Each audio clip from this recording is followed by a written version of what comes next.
Redditors, what are your most interesting roommate stories? My roommate in college claimed he was involved with the mafia. He was constantly sweaty, was very jumpy, and always had a lot of cash in his car. He never was around on the weekends, and I never saw him drink. Strangest of all, is that he never once slept in his room. He was always on the couch by the door. He eventually told me that it was because if someone ever broke in looking for him, he wanted them to find him right away, so no one else would get hurt. I still don't know if he was telling the truth, but nonetheless, I always locked my bedroom door at night. I'm pretty sure I used to live with a hobbit. Man about 5'1", curly brown hair, constantly cheerful demeanor. Never wore shoes, inside or out. Literally slept on the floor in what can only be explained as a nest of blankets. Started a garden and encouraged me to eat his tomatoes all the time. Would bring home samosas and other goodies, always giving me half just because. He and his wife had a dream of living off the grid in a tiny home on a truck. I hope he's doing well. I used to cook dinner and always made enough to offer to our roommate. He paid his bills and rent always, but sometimes he didn't have enough for food, so I would cook and say, "Hey man, wanna have dinner with us?" He would usually say he didn't like whatever I was making. Fast forward to morning ... all the leftovers were gone. His explanation? He must have been sleepwalking and ate it in his sleep. This happened 15 to 20 times over a year period. Minimum. He would make these big songs and dances about how what I was making was gross, so I would put up enough leftovers for two, my boyfriend and I, and then go to bed. What was to be lunches for work were gone, and often dirty utensils in the sink. Fast forward another 5 years and he called me at 3 a.m. after not talking to me or my partner for 3 years, and told me my now husband, aforementioned BF, was doing crack in front of our 4-year-old. I called my husband, who was asleep. Neither of us had talked to him in years. What was this? Fast forward another 5 years. He's on death row for killing his roommate. His defense? He did it sleepwalking. I taught a roommate how to boil water. Iced tea was the first thing, other than sandwiches and salads, that she had ever made. There are plenty. But one of my roommates used to sleepwalk and sleep talk almost every night, and I was the only one who'd be awake whenever it would happen. I'd witness her cleaning our fridge, sealing our opened bag of chips, and I'd hear her quote Shakespeare in her sleep.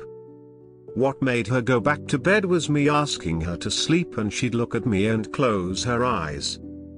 Whenever I asked her if she recalled any of it, the answer was always number. My roommate once created a whole new life form by leaving beans in the fridge until they molded so bad they became pure white. Then she got mad when I threw it away because she was going to use it later. My freshman year college roommate was a random pairing. This kid partied all night and slept all day, legit wouldn't wake up until 5 p.m. He goes missing in action for like a week. I call my mom because I'm not sure he's even alive. She searches to see if he has been arrested. Before she can call me back, the cops are knocking at our door and ask, "Have you seen roommate?" And I say number. Mum calls me back a few minutes later. He had been booked for robbery at a convenience store which was in our dorm building. He tried to hide in an air vent. He made the front page of the campus newspaper, was expelled, and I got the whole dorm to myself for the rest of the fall-spring semester. She was majorly depressed. She worked a lot and for very little money, so she would mostly come home and lock herself in her room. At some point, she stopped cleaning or doing laundry. She worked at a childcare center, and at some point contracted impetigo. gross, but treatable. She wouldn't get it treated, however, because it was too expensive. So I lived in fear I would contract it, let alone the other kids she was watching. She told her work it was being treated and was no longer contagious. They just believed her. She had these massive, crusty patches all over her face and just didn't care. After 5 whole weeks, she finally went to the doctor. Things were tense until her mom came to visit a few weeks later and convinced her to be committed. She had been sending suicidal messages to her mom every day for weeks.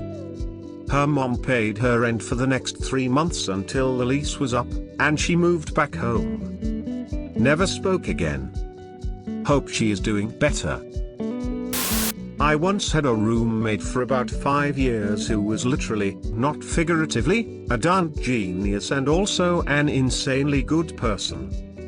She built a 3D printer from scratch in our living room before 3D printers were a thing anyone could purchase, and she did it just for lols. She also built a Hackintosh for me because I needed more bandwidth /space/ whatever than what Apple offered at the time, and still more than what Apple offers today. She also made traditional bagels from scratch at least once per quarter in our kitchen, and the best fucking cheesecake I have ever tasted in my whole entire life, also from scratch. She is a unicorn, and we are still the best of friends, though we no longer live together. I have absolutely no regrets. If people still exchanged friendship bracelets or rings, the gems I would put on hers could be captured photogenically via satellites from deep space. This Earth, universe etc. doesn't deserve her. Not sure what dimension does, honestly. I am just proud to call her friend. What do I bring to our friendship? Not enough. That's for sure.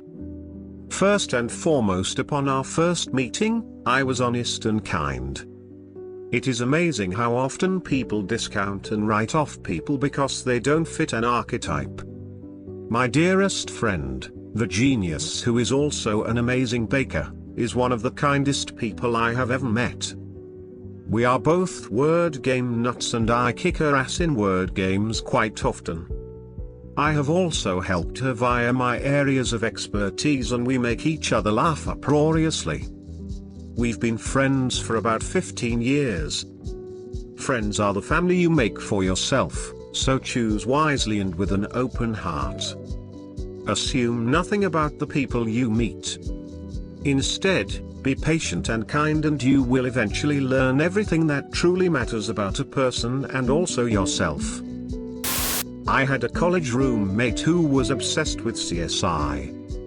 She had a CSI pillow, sheets and blankets. She refused to turn on any lights and kept all blinds shut. She hated light and would sigh loudly if I would turn the lights on to do anything. I went to college right around when you needed a college email to make a Facebook, and she would tell me that Facebook is how they spy on you. She said she would never have a MySpace or anything of the like. She might have been right on that one, and she would always say I was a sheep and that I would have my identity stolen by them. My other roommate, we were 4 with 2 bedrooms and a common area, was extremely loud at all hours, and if you ever asked her to keep it down, even very politely, she would purposely start doing cartwheels and banging on things and singing. She claimed to be Jay Leno's niece. This is my only roommate's story. After this, I swore never again. A childhood friend and her boyfriend. He was a chef, line cook at a chain restaurant, who would cook mediocre meals when the urge took him, which took damn near every pot and pan in the kitchen to make, and darned off without cleaning up after himself. He also had a cat, a kitten really, who he never bought food for, so I had to feed it because I'm not a monster. She was an unemployed student, like me, who would use the cups from my dinner set as ashtrays, and load up a single plate of food, take it to her room, eat from it throughout the day, and keep it. Rinse and repeat every day until we were out of plates. I said I'd clean them if she just brought them back to the kitchen, but nah. I'd have to wait until she was out, then go get them, complete with moldering food remnants. Eventually, my boyfriend joined a happy little household, and I started setting boundaries because it was no longer 2 against 1. That led to a blow-up screaming match, and me and him moving out. My only regret is that I didn't take the cat. Subscribe and thanks for watching.